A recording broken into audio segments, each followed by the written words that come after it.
Showmax is dead. Yes, I said Showmax is dead. As in the Showmax we knew. Finished. Gone. Pole sana to everyone who was paying for those local series. Last week, March 2026, the people basically running Showmax finally decided to wrap up after 11 years of service. Wait, what? Whoa! Just like that, and it's gone. But the real question is, why did it die? And the answer is painful. Stay with me and you will not believe the reason why.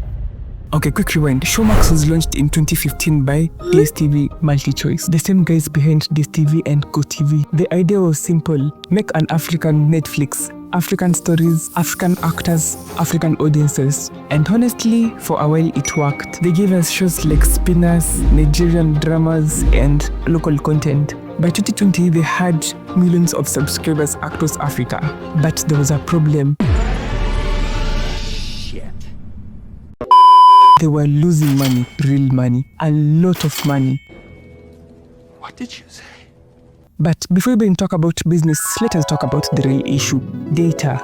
Bro, let me ask you a question. Who in Nairobi is paying 500 bob a month just for streaming, while the same bundles just finish in 2 days? Streaming in Africa is not like in Europe or in America. Over here, you watch one episode and the next thing Safaricom sends you an M-Pesa balance message. Whoa, whoa. Here I come. Oh, here I come. Oh. You have 25 MBs remaining. Man, who does that? Brother, So people just said, let me just go and watch YouTube instead. And the numbers started becoming scary. At one point, Showmax lost over 5 billion rand in 1 year. That is about 13 million rand disappearing in every single day. Now, imagine running a business like that. Eventually, someone has to say, guys, this is bleeding. Then the big moment happened. French media giant Canal Group stepped in and bought control of MultiChoice Group in a deal worth billions. And when they looked at Showmax, they basically said, this platform is too expensive to run. So instead of continuing the old version, they decided to replace it with their own ecosystem.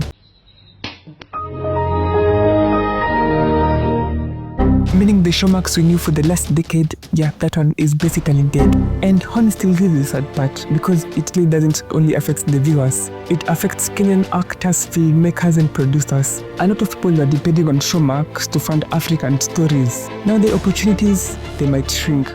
And the economy in Kenya right now, money please! Well, that's tough. But this whole situation proves one point in Africa. Streaming in Africa is a battlefield. Global giants like Netflix or Amazon Prime Video have deep pockets. They can lose money for years. But African platforms, they don't have such luxury. And until later becomes cheaper, streaming will struggle over here. Sounds tough. So let me ask you something. Do you think Showmax died because of bad business ideas, or because the data prices in Africa are way too expensive? Comment this below. Bundles kill Showmax. Let me see how many people support the emotion bundles really keep Showmax, and it's not about the platform itself. Peace out.